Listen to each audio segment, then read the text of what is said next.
Yeah, it's another Roger video, so incoming Yarg. I just want to, warn you guys for that. Okay, here we go. Yarg, me hearties, and welcome to another Roger video! Ahoy, Barry! Yeah. All right. Before we get into that, though, I just want to make a quick announcement. I actually have two announcements, but one of them is going to be at the end of the video. One of them right now, though. This is regarding Chapter 1000. Da da da da. I know a lot of people have been messaging me on YouTube and over Twitter, like, "Hey, Tekking, did you know that there are some translations of Chapter 1000 that are out?" Which I assumed that was going to happen because obviously Chapter 1000 kind of a big deal. So yes, I'm aware that there are some variations, some translations of the chapter out, but I am going to be still waiting until the official Viz release of Chapter 1000, which will be out 6 days from now. So I just don't, if you guys were like waiting on the edge of your seats, like, is Tekking going to review it early because of everything, it's Chapter 1000, it's a big deal. I'm going to wait. I'm going to wait till the official Viz comes out, so just to clear that up right then and there, it's going to be a little bit of a longer wait. And I think, I'm not 100% sure, but I remember reading something that there's going to be another break after Chapter 1000, and that does happen, because I remember last year, in fact, the first chapter of One Piece at the beginning of the year, I think often is, like, in between two breaks. I think that happened earlier this year, where, like, we had to wait 2 weeks for the holiday, and then a chapter came out, and then, like, another 2-week break. So I'm thinking there's a break after Chapter 1000 too, but we'll wait to see for that. But yeah, I'm not going to review it until the official comes out, which will not be until, I think, the 3rd, I guess, for me, January 3rd, January 4th, around there. So yeah, but it's going to be really fun. I can't wait to tackle Chapter 1000. But today, we're going to be talking about Roger's fighting style. That's right. How did the King of the Pirates himself fight in pitched combat, matey? Of course, he had his mustache. Now, we understand that mustaches in One Piece are on a level unto themselves.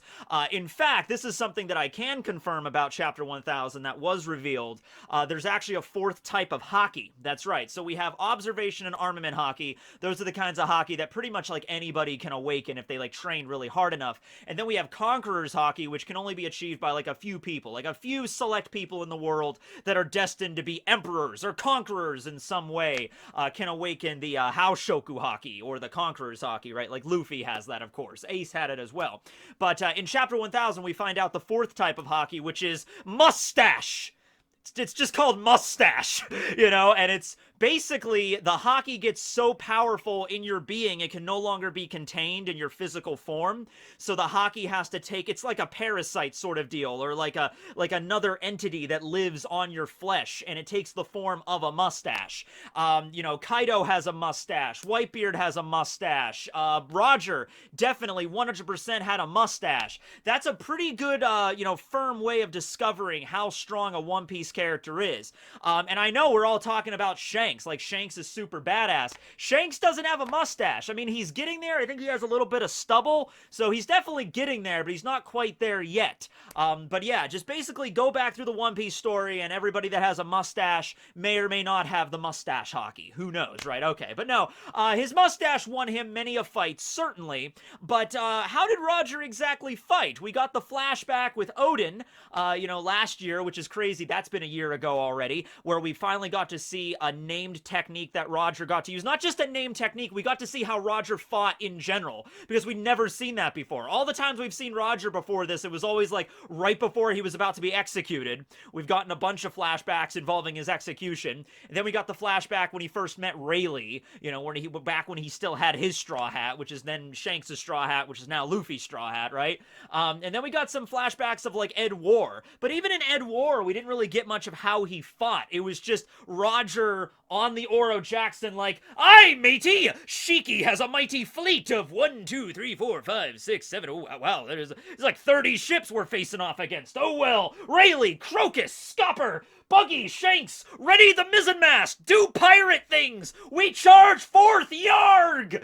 And that was all he did. He just held out a cutlass and a pistol, and like, the boss pirate that he was, the king of the pirates, they just kind of charged right in. And I think we don't even get to see how the Battle of Edwar went in its entirety, but it was known that like a giant typhoon just came out of nowhere and just basically wiped out all of Shiki's fleet. And Roger was able to take advantage of that and was able to come out ahead of the game, was managed to win the battle, I guess, right? So during the Odin flashback, though, we got to see him use his first name technique against Odin himself. To give you a brief recap there, Odin basically just lands on the island with the Whitebeard crew, just rushes ahead with his two swords, Enma and Ame no Habakiri, just charging. Actually, I have Enma over right here from another video I did. Just charges onto an island like, I hear there's strong people here! I'm Odin Kozuki! Nice to meet you! And he just charges in, rushes at freaking Roger, has no concept of who the hell he's messing with, right? And then Roger takes out his sword, and then he says it kind of like a cutlass, like a typical pirate cutlass, except way more elaborate, and he's like, Kamusari! Which is God's demise, so you just name it, and you know that wasn't Roger's, like, most powerful technique or whatever. Maybe it was one of his signature moves, but he's naming techniques like God's demise. This is a technique I've used with this sword to slay the very gods of the One Piece world. You want to know why there's not really any, like, gods in One Piece? Like, Oda never really goes there. He kind of addressed it with, like, the Umibozus a little bit. Like, there's, like, sea gods and stuff. The reason there's no gods in One Piece is that Roger just slaughtered them all. That's the reason, right? So anyway, takes out his sword, Haki's it up. One hand is like, Kamusari, God's demise, and just smacks Odin back with that.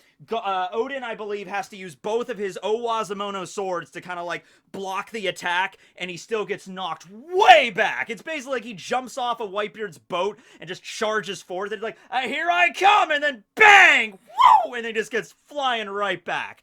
Now Odin, you know, he wasn't like knocked unconscious by that or anything, and you know that makes me think that Roger, you know, he was just like hanging out with his crew, sees this random samurai just charging at him, and Roger is a good judge of character. He knows when a strong person is coming at him. He knows it's like, all right, this guy's pretty strong. He's got two swords. Both of those swords look pretty strong. They look like they're Meito, and this guy clearly knows Haki. So, you know, I'm not going to hold, I'm going to maybe hold back 10% of my mustache power. 10% should be good enough. Kamusari! Boom! And then smacks him back, right? And then we get to see another technique, which is unfortunately not named, but another technique when then Whitebeard shows up on the island, and they kind of see each other, and they're kind of like, they're rivals, but they're not like enemies. I mean, they're enemies, but they're not enemies. You know what I mean? It's like Roger and Whitebeard see each other. It's been a few years. It's like they're gonna clash. They're gonna have a brawl, but they're not looking to like kill each other, all right? That's not what they're going after, right? And so Whitebeard sees Roger. Roger sees Whitebeard, and they both gear up, and they take like, you know, Whitebeard takes out his freaking Naginata. He takes out Murakumo Giri. He Hakis that up to its fullest level. He both hands, like overhanded Murakumo Giri, and just brings it down. And then Roger Hakis up his sword. We still don't know the name of Roger's sword. Hakis that bad boy up, and then two hands. He only used one hand with Odin, but two hands for Whitebeard himself. Grabs it, Hakis it up, and then they just boom, boom, and clash. And the impact is so great. There isn't even an impact, technically speaking. Both of those weapons don't even touch each other. They're emitting so much raw gravitational mustache Haki force that it repels both of the attack, and then there's like a singularity, like in the center of where the blades should meet. There's like a spark of like lightning, which I'm imagining is like pure condensed Haki, and it's like that singularity, like, you ever hear that old story, like, at CERN? You know, like, CERN is, like, attempting to make, like, a black hole, and if they do that, like, it could destroy the Earth. That's what I thought of when I saw this scene, right? Like, that singularity of Haki is gonna create a miniature black hole, which, you know, left on its own, will eventually just absorb and suck in the entire planet, right? That's how the level of strength we're talking about here. The skies, the clouds begin to rankle and split apart. Same thing that happened when, you know, Kaido and Big Mom clashed in Onigashima. Same thing that happened when Shanks and Whitebeard clashed in, you know, when Shanks is going to meet, you know, Whitebeard to talk about Ace. You know, same deal. The skies are, like, ripped apart. And then after this huge shockwave just rocks the entire island, you know, Whitebeard and Roger are kind of like, You're looking pretty good, Roger. Yeah, you're looking pretty good yourself, Newgate. And then they fought for, I think, like 3 days, and then they chilled out for like 4 days. There's like an after battle party, the crews are mingling. It's just like, yeah, that's just how it goes. That's the pirate life. Okay. So, obviously, Roger was an extraordinarily adept swordsman. And you want to know something else? That was not Roger at his strongest. It wasn't. If Roger was not sick, I would say that would be him at his strongest, because this was Roger like 1 year before he died. This was like 26 years ago.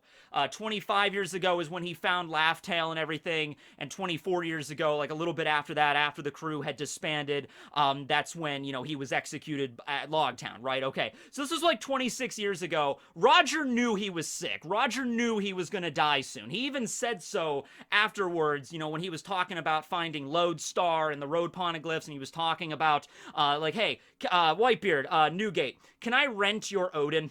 Can I rent your Odin for just a year? I'm just asking for a year, right? Roger knew that was pretty much all he had left. I mean, Crocus was on his crew at that point. Crocus was this expert doctor, and he was keeping track of Roger's illness.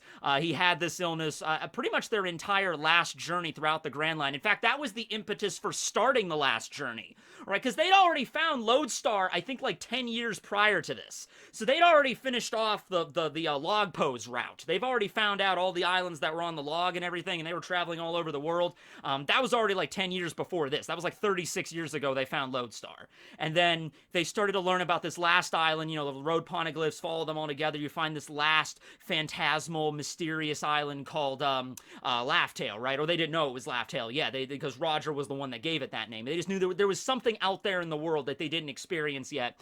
And then, like, the last 3 or 4 years, prior to finding the One Piece, that's when he started exhibiting this illness, and we still don't know anything about the illness, like what the illness was, or was it curable, or what else was going on with that illness. And then that's what, okay, I'm apparently going to die in like 4 or 5 years or so. If we're going to do a swan song, if we're going to do our last journey, it's going to be now. All right, so that entire time, basically, we saw, Odin and, Roger together, and the entire time when Roger clashed with Whitebeard at that island and everything, he was already sick. He wasn't, like, at his final stages of his illness, but he was getting there. He was like a year later, that was like a year later when they actually finally found Laugh Tale. He was like, puking and like really sick, but like holding it together, right? So, yeah, I imagine Whitebeard might have been at his peak at that moment. He was getting on in years too. This was 26 years ago, so Whitebeard would have been in his 50s, which in the One Piece standard, that's still pretty in your prime there. So Whitebeard very well might have been in his prime, but Roger, I would say he was in his prime in his 40s, probably right around, like, after they found Lodestar, a little bit after that, right before the illness hit him, and it really started to weaken him. I would say that would have been Roger at his absolute peak, at his strongest, or Roger during God Valley, because 38 years ago at God Valley, Roger would have been, he probably would have been in his late 30s, early 40s there somewhere, but probably more in his 30s there. He'd probably still pretty strong there, but at any rate, yeah, not even that strong, not even at his strongest. Roger, one-handed, could just knock away Odin, and two hands could clash with Whitebeard purportedly at his strongest, okay? So keep that stuff in mind. We've obviously seen Haki on this such a high level goes beyond just, the vulcanization or the hardening. Obviously, Roger was a master of the Ryuo, both in the way of, like, repelling it with, like, that invisible Haki, like we saw at Marineford with that, like the Admirals blocking the attack, and also using the Ryuo that Luffy's having trouble kind of mastering right now with the collar, like sending the Haki into another object. That's probably what Whitebeard and Roger both were attempting to do. Using this highest of high-level armament Ryuo, attacking each other at the same time. Whitebeard was probably trying to send his Haki into Roger's sword to maybe shatter it. Roger was doing the same thing, sending his Haki into the Naginata, into Murakumo Giri to try to break that. And it's maybe that's the reason why they couldn't connect each other, because the Haki wasn't, like, just on the surface of the blades. It was being sent out from both blades, trying to come in contact, meeting in the center, causing that Haki singularity. That was probably what they were doing here. honor. I also love the fact, and this is probably going to be way more dramatic in the anime. In fact, we've already kind of seen this scene in the opening of Dreamin' On. We've seen that brief scene there where Roger and Whitebeard are clashing. So when, considering how theatrical Wano has been with the Haki, just go back and watch the fight between Kaido and Luffy, where basically they're turning into Dragon Ball Z characters, which I know there's a lot of people that are against that. Like, that's okay, you're going way too over the top with it. Well, that's literally the, like, over the top. You know, that was the opening of the Wano arc, right? But no, it's like, yeah, like Luffy gets up and his eyes go red, and then all of a sudden he's like, boosh! And then like red auras coming off of him, which is supposed to indicate his armament. Yeah, maybe going a little bit too crazy with that. But when it comes to Roger and Whitebeard, imagine it's gonna be like Super Saiyan 3 or Super Saiyan 4 God or whatever with that crap, right? Because in the manga alone, it was kind of already dramatic. Where when Roger was activating Haki, it wasn't just like Roger taking out his sword and like how we see Zoro use Haki, where how Zoro uses Haki, there's maybe a little bit of demon aura coming off, but it's usually like, you know, takes out his sword and just, and then just like, that's how Haki works. With Roger, it was like, the Haki was like, you know, spewing off of the blade. Like, the Haki was running off of it like water or like discharging electricity or something, where the Haki's coming out and he's moving it, you know, getting ready to attack Whitebeard, and the Haki's like arcing. So the sword's like this and he's picking it up and it's like, you know, like wherever he's, you like my sound effects? I'm really good at the onomatopoeias, right? So he's taking that out, and then he clashes with Whitebeard there, right? So I'm just gonna assume Roger's main way of fighting was with a sword, and the sword in question was a Saijo Owazamono. I mean, if Whitebeard has a Saijo, probably Shanks' Griffin is a Saijo. What the hell was Roger's sword? I doubt it was just like, oh yeah, Ryo Wazamono, same rank as Yubashiri, basically. No, it's gonna be a Saijo. And where is Roger's sword?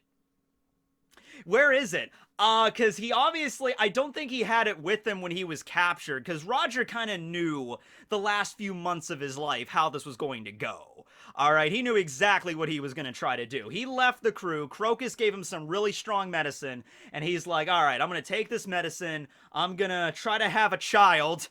That's where Rouge comes into play here. He travels to the South Blue. You know, you can imagine, like, his last few months of life were actually kind of nice. You know, like, he spent it in the tropical paradise of, what was the name of that island? Like, Bataralia or something in the south. I probably butchered that name, but that's where Rouge was. So, he probably knew Rouge previously, and then he returned to her. And the last few months of his life, he knew he was gonna die. He knew he was eventually gonna end up turning himself in and whatever, like, to make this big spectacle. But before all that happened, he was probably, like, relaxing there with Rouge, and, you know, like, kind of taking his reward, kind of having his break for being the pirate life. You know, this was his vacation, so to speak.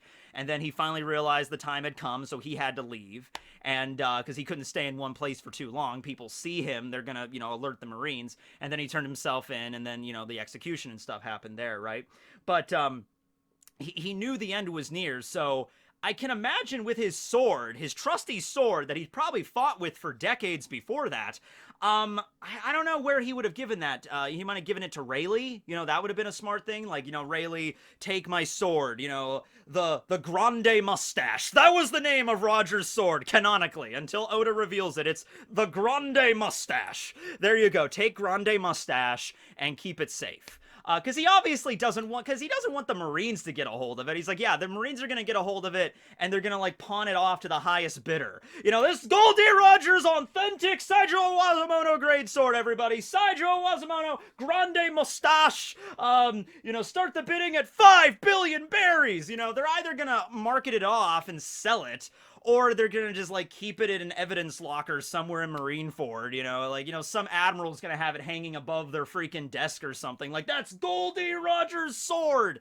So I think Roger would be like, alright, I'm gonna give it to somebody that's actually gonna take care of the thing. You know, I'm not just gonna, like, toss it out or whatever. I don't think he would just abandon it either. Like, a sword like that? Like, you can't see... Like, swordsmen in One Piece have, like, a code of honor. Not all of them do. Shiryu is kind of like the stab in the back kind of swordsman, but, Zoro, the whole thing with Shusui right now, like, that's a big thing that's going to be addressed later. Like, we're going to have a scene with Zoro go to Shusui's tomb, go to Ryuma and Shusui's tomb and have, like, a discussion probably about that.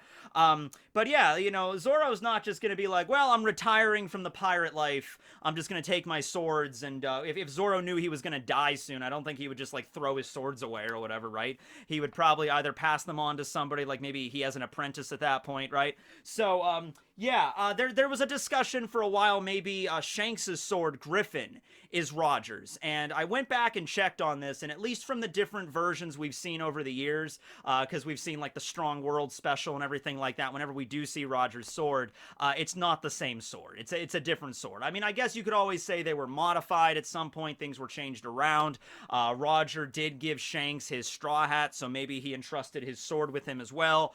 But I don't think it's the same sword there. I think it makes the best sense that maybe he handed it off to Rayleigh, and then Rayleigh is in possession of it. Like, it's in the basement of Shaki's bar at Sabaody. It's in a case. It's in, like, a Sea Prism case, and it's like, no one's gonna touch this thing. And maybe every now and then Rayleigh gets a bottle of whiskey from the bar and heads down to the basement, and he just kind of sits there staring at the sword and opens up the chest and is like, Roger, your sword's gleaming today. There's something going on in the pirate world. It might be something like that, right? But I'm curious on where the sword is at, right? I guess he also could have given it to Garp, because him and Garp were kind of like, rivals / friends. So he's like, hey, to Garp, listen, man. They're gonna take my sword, you know what they're gonna do with it. They're gonna use it as a damn trophy, or they're just gonna sell it to the highest bidder. Can you do something with that? And Garp's like, I'm already taking care of your kid. All right, fine. And then maybe Garp has it in his possession, but once again, he's keeping it somewhere safe, so not anybody can just grab the damn thing. Because, people would want this, right? People would want this damn thing. I don't think Roger had a devil fruit. I've said that before multiple times. I just don't think he did. I think he was just that much of a Billy Badass. He didn't need one, right? He didn't need a devil fruit. He certainly didn't have, like, the Gamu Gamu no Mi. I know a lot of people were like, well, if he had the Gamu Gamu no Mi and then Luffy had it and Shanks had it, it's like, yeah, Shanks did have it briefly, but remember, it was Lucky Roo that got it from another enemy pirate ship. So no, I don't think, and also, I made a whole video about this, about, Roger not having, like debunking that theory, and it's like, dude, if Roger had the Gamu Gamu no Mi and he was using that in battle, like, all of the old school Marines, all of the admirals, all the ones that have been around for a while that actually had dealt with Roger before, they would notice that right away. That would be the first thing out of their mouth as soon as they saw Luffy at Marineford. Like, as soon as Sengoku saw Luffy at Marineford, he'd be like, oh crap, this guy has Roger's devil fruit. And the admirals would be like, oh crap, he has Roger's devil fruit, right? But no, I don't think Roger had a devil fruit. And also, going along with that logic, like, even if he did have a devil fruit, people would talk about that, right? I mean, I know it was like 20-something years ago. It was like 24 years ago he was executed, but this is the man that started the Great Pirate Era. If this dude had a Logia, people would be talking about how Roger could literally summon fire, or he could, control the weather itself whenever he arrived. Well, okay, there was that Ed War incident, but that didn't involve Roger, and I'll tell you why. Because when Roger was approaching Shiki's fleet and he was charging forth, he had a moment where he kind of like faltered with his smile. If Roger had the power of a Logia, like if he had Dragon's fruit before Dragon, if he had like the Storm fruit or the Wind fruit, whatever Logia or something he had like that can manipulate the weather, like summon tsunamis and hurricanes whenever he wanted, he would have been confident there. He would have been like, let's charge forward and just wipe them all out with my devil fruit power. But no, at that moment, Roger was heading toward that giant fleet, and he was like, Yarg, let's go! And there's like, oh, well, I hope we come out of this okay. The devil's luck is on our side, men. I don't think he was confident there. I don't think he could control the weather in that capacity, right? He could do so with Haki, but that's Haki. That's a different story. That doesn't have to involve devil fruits. If he had a zone, there'd be people talking about Roger turning into a giant sea monster. Legend says he could turn into a massive grizzly bear with an eye patch, Like people would be talking about this great legend that, like, all the things Roger could do. And if he had a Paramecia, they'd be talking about all the wacky powers or something he could do. I don't think Roger had a devil fruit. I just don't think he did. He just mastered swordsmanship and Haki and his mustache and the conquerors and everything to the utmost level. Now, last thing. Roger used a gun. You see it. You see it in the scenes. You see him when he's at Ed War, and every now and then you'll see him. He has flintlocks on him. He'll pull out the flintlock and like charge forward. Roger used a flintlock pistol. Guns in One Piece are really interesting, you know? They're very prevalent. You see them all the time, but whenever you do see them, it's always usually in the hands of low-ranking Marines. It's usually the grunts of the Marines, like, oh my god, there are the Straw Hats! Men! You know, line up! You know, we're firing at them! And then, like, the Straw Hats will be at a port in a random town, like, we should get out of here! And it's like, the Marines have the aim of, like, a stormtrooper or worse, where, like, you'll just see the bullets flying past the Straw Hats, and then, like, man, Nami, we should get out of here! Yes, Luffy, please! Like, it's, like, whizzing around. Like, alright, they can't hit shit, you know? And if they do hit anybody, it's gonna be, Luffy, who is immune to gunfire. Or it's gonna be Zoro, who could just take his sword and just, like, not even draw it the whole way. Like, a bullet's coming at Zoro, he could just, like, ping, and then just draw it, and like the sword cuts the bullet in half, right? So most of the time we see guns or rifles, it's in the hand of low-ranking Marines. None of the admirals use guns. Sengoku, Akainu, Aokiji, Kizaru, I guess Green Bull we don't know about yet, but, you know, he's probably not going to use a gun either. Fujitora, they don't use guns. They just don't use them. Like, none of the real high-ranking Marines. You see any of the Vice Admirals using guns? Do any of the Vice Admirals use guns? I'm thinking about this. Momonga doesn't. Momonga just needs a sword. Swords are way more cool. I'm just saying, because it's like, with swords, you kind of have the whole idea of, like, the pedigree of the sword, the Meito rank, the legendary status. Like, this, Enma, was the mighty sword forged by the famed swordsmith and blacksmith Kozaburo Shimosuke in the land of Wano. It was wielded by Odin Kozuki. Yeah, Odin's last name was Kozuki. Wielded by Odin Kozuki. It's a demon sword. It is one of the Owazamono, one of the 21 grade swords in the world. Swords are cool. Guns, a lot of times they're going to be mass-produced, and they're just going to be like, this is a flintlock pistol. It fires bullets. I mean, yeah, it might have been made in a cool fashion or whatever, but swords just have a little bit more... Swords are more shonen-friendly. Swords are, like, you know, they cool, and they Haki coming off of them and everything like that, right? But yeah, I'm trying to think, do any of the Vice Admirals use freaking guns? Like, Onigumo. Onigumo has, like, the spider fruit, and has, like, 6 arms to work with, plus his legs, and he just uses swords in all of them, not guns. I'm sure there are, like, high-ranking Marines out there you could point to that use guns. But when we're talking to, like, strong characters in One Piece, high-ranking characters in One Piece that use guns, who do we have? We got Ben Beckman on Shanks' crew. He had a rifle, and that rifle was terrifying Kizaru. He was able to stop Kizaru dead in his tracks with a damn rifle. Like, Kizaru's about ready to attack, and then Ben Beckman's just like, hold it right there, Kizaru. And then Kizaru's like, oh, Ben Beckman! You know, Kizaru was like... He was kind of, like, stopped. He was like, well, I can kind of get out of this, but that's Ben Beckman over there. He's got me in his sights. That's going to be a little tricky to get out of here. But who else do we got? Well, we got Izo. Izo, obviously, former 16th Division commander of the Whitebeard Pirates, you know, member of the Scabbards. You know, we got Izo. He had that, actually, that was, I think, the first... Might have not have been the first. We've probably seen a few others. But that was one of the very few, like, special gun techniques that we saw in all of One Piece. When Izo was fighting against Kaido and was using the bullet, like, the slicing rounds, like the Dangirigan! And he had, like, his dual pistols. And he was firing, like, maybe special rounds at Kaido that, like, sliced him up. That was, like one of the first times we got, like, special weapons with, like, guns, right? And then, aside from Izo, we got Yasop, obviously. Yasop uses guns. But, like, who else? Who else, like, major character, like, has a gun as, like, their main weapon? I know Blackbeard carries, like, guns with him, but he doesn't really, that's not his main way of fighting. It's his main way of fighting is using his Yami Yami no Mi and the Gura Gura, right? So, we don't get to see a lot of characters using guns, but whenever we do see them using guns, they're pretty badass characters, like, you know, Ben Beckman. Roger used a gun. Roger used a pistol. I refuse to believe that was a normal pistol. Or I refuse to believe if it was a normal pistol, those were normal rounds he was firing. Like, I doubt, like, I'm the king of the pirates. I am so damn powerful. I'm gonna use a sword that can literally channel the raw power of armament Haki into it. I can literally split the heavens with this sword. I could shoot off so much Haki, it's like lightning bolts firing off this damn sword. Roger could probably slice an island in half with his Haki. Oh, but also, as a sidearm, I'm just gonna go down to the local gunsmith and buy this for like 50,000 berries just to have it.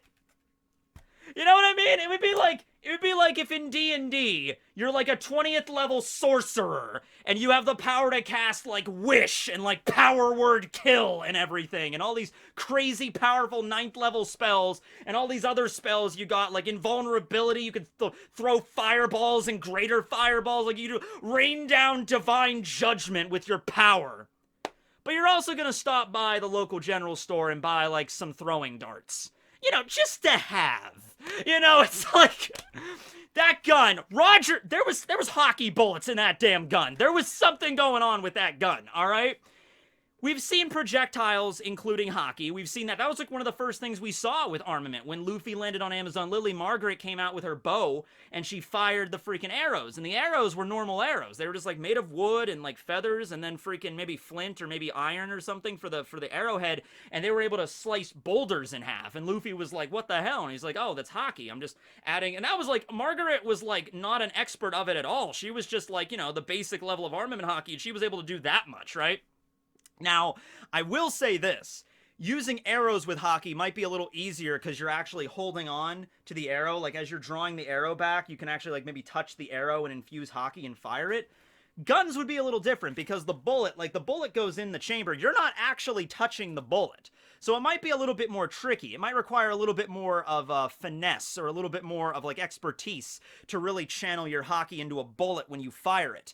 But imagine if you could do that. Imagine if you could maybe use a combination of observation Haki, so you could be doing stuff like in action movies where you're like curving the bullets and stuff, and like the bullets like firing off in like a wave pattern or something. Like you're just like achieved high level observation where like time slows down and just boom, you know, something like that. And armament Haki on top of that, where you can infuse Haki into the damn thing, and it hits your opponent. It like hits you, and then it like explodes from inside you like an exploding round or something like that, right? Like, that is something that could happen, but maybe it's like, you gotta really train at that, because like, you're using a complicated like machine that has like a lot of moving parts and stuff. It's not the same as like, oh, I'm channeling my Haki into like a solid piece of steel. That's easy enough. Or there's just an arrow, I'm just channeling my Haki into this arrow I'm touching. This is kind of like a machine, you know? It is a machine, you know? You're adding like stuff to it. There's gunpowder in here and everything. You know, like you're adding everything to it, and like you fire off the bullet. Sea Prism bullets could be a thing, but the thing with Sea Prism is the only way you're going to be able to get them is on Wano, because even though there's Sea Prism in the rest of the world, Wano is like the main central mine for all that stuff, and it's only the artisans of Wano that are able to make them into the bullets. It's kind of like Valyrian steel from Game of Thrones, where there's not a lot of Valyrian steel left in the world, and the only people that know how to like smelt it or like work with it are like, there's like 5 or 6 people in the world, like less than a dozen people in Game of Thrones that like are skilled enough artisans to actually mess with Valyrian steel. It's kind of like that with Sea Prism, right?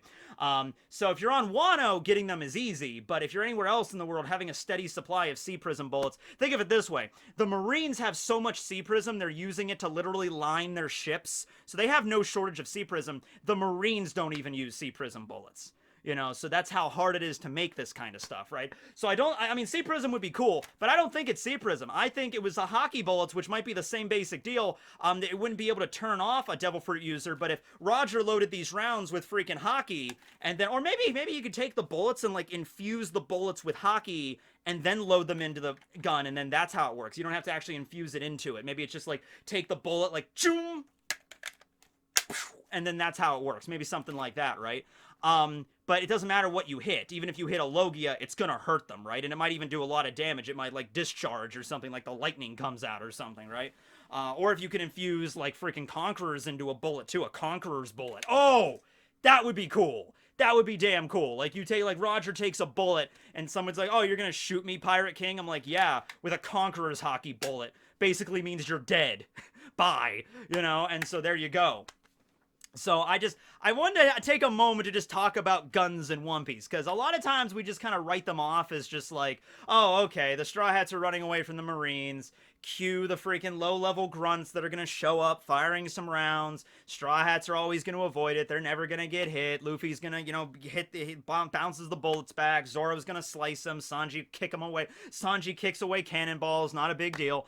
But when it comes down to like the high-ranking members of the Marines, like nobody uses rifles. Nobody uses guns. So yeah, but I'm thinking, man, it's a big deal. It's gonna be a big deal with that. Like, so what happened to Roger's pistol? I'm thinking Roger's pistol, that could be more or less like a regular pistol. It's just what he did with it is the special thing. But Roger's sword, you know, even without Roger, I mean, it would be a black sword probably, right? It would be a Kokuto. That's something more like, you know, famous. That's something that would be like, okay, someone picks this up. This is Roger's sword. You know, Roger's pistol was just, you know, it was just a pistol that he used special bullets with. But the sword, that's like his legacy, kind of, right? Well, anyway, that's the video on how the King of the Pirates fought in combat. I hope you guys enjoyed, and let me know on just everything involving, you know, stuff I discussed here. Maybe there are more characters that use guns that I'm like forgetting about right now, or there's some other way that Roger fought that I'm not thinking of right now, but I think I covered everything. So that's it for the video, but before I leave, I just want to give out another announcement. This one is regarding Barry, specifically the Barry the Brick plushies. I know a lot of people are like waiting in anticipation, like, what's up with the plushies? What's going on? You know, I wanted to do a Barry the Brick plushie and just mass market the crap out of him. Okay, so the company that is making them sent me an email this morning. It was a little while there, holiday season and all that, but they sent me an email and they have the prototype. So I got to see the prototype of Plushie Barry, and I don't want to show you the prototype because I want it to be a surprise when they're actually available to sell. When they are finally available, I'll make a whole video just probably dedicated to that, and I'll have it in the video. They still have to probably send me the prototype so I can actually get a hand of it and just look around and just like approve it and everything. But I got to see a picture of the prototype this morning, and it looks phenomenal. It looks like Barry. There were a few things that they had to change. They couldn't have the googly eyes because of the choking hazard. Not to use googly eyes because they could always fall out, and that's like a choking hazard. So it's just felt eyes, but they managed to get the wings, and the name tag it looks great, and it looks like Barry. It like looks 100% like Barry without the hat. So I couldn't do the straw hat because I didn't know if that's like a One Piece trademark thing. I didn't even really want to go with that. But hey, that all works out because now you can add your own hats to Barry. It's customizable, right? So that's an update on that. We're still not out to like shipping them, or we're not even close to that yet. But we have the prototype, and it definitely passes muster. So I'll keep you updated on that as that continues onward. And as soon as they're made available, I'll let you know. So anyway, thanks for watching, everybody. This will be Tekking and Barry signing out. Yarg!